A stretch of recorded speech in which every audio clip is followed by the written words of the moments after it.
Steno Wale Babu welcomes you.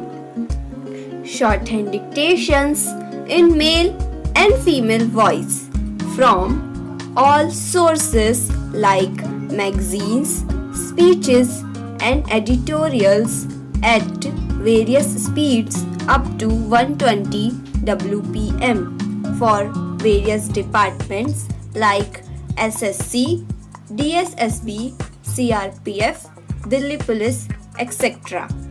Please like, share and subscribe the channel. Thank you. Exercise number 22. Sir, the other day when I initiated the debate, I spoke only for 5 minutes and during that time I made a reference to Article 39 and Article 41. I also submitted that in spite of 33 years of our independence, states could not implement the directive principles with reference to that. I also made a mention to the exception of the West Bengal government and the government of Maharashtra.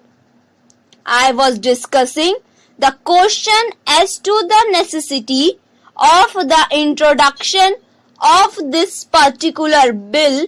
I said at that time on many occasions we referred as problems from outside.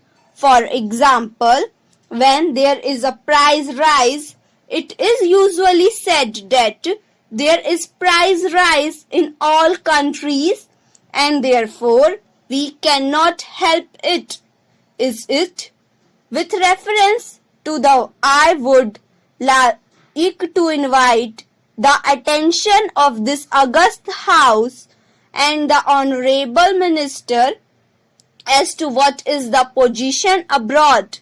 As far as this is concerned, if we have to look to other constitution, a reference of which has been made to the constitution of the world, we find there are about 21 countries in the world wherein this right to work has been recognized, and out of these 21 countries, China, Japan, Russia are there. Not only this Ireland, from whom we look this inspiration for independence, has also included this right to work as a constitutional right.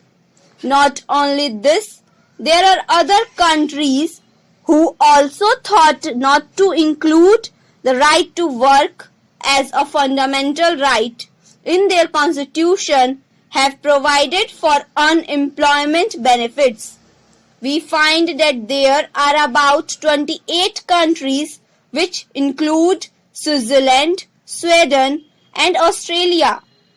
It is because of this I would request the Honorable Minister of Law to consider the constitution of these particular countries who have recognized this particular right, and then consider whether the right has not come after 16 years of independence, and especially when we could not implement the directive principles, whether the time has not come now to consider very seriously this particular problem as to whether this right should be enshrined in our constitution as one of our fundamental rights.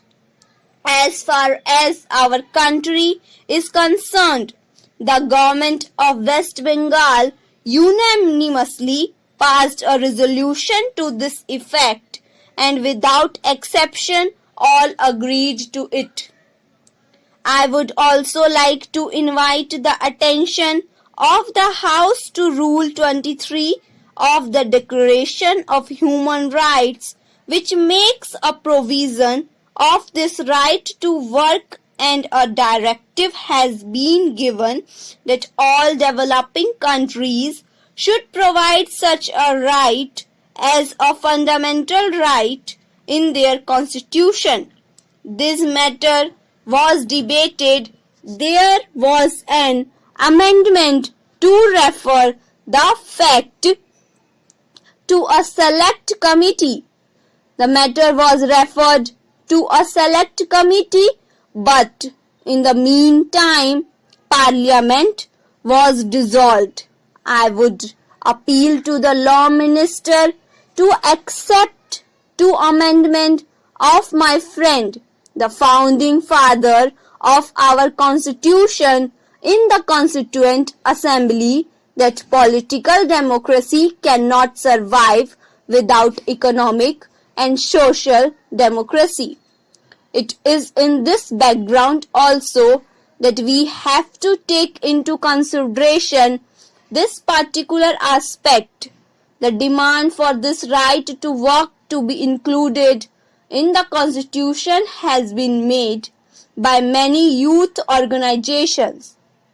The Janata Yuva Morcha, Yuva Janta Morcha, and the Congress Youth Organization and the other youth organizations have all passed resolutions in 1988 and 1989 and requested the government to include this particular right in Constitution.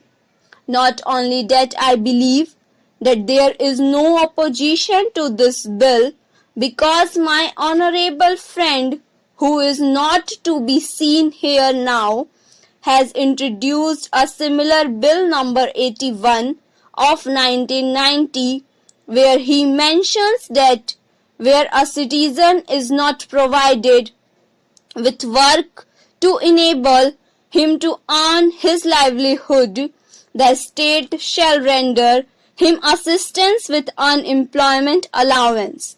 When a similar bill was moved in the last Parliament, the present minister was very eloquent in his support and said that this should be included in the Constitution immediately.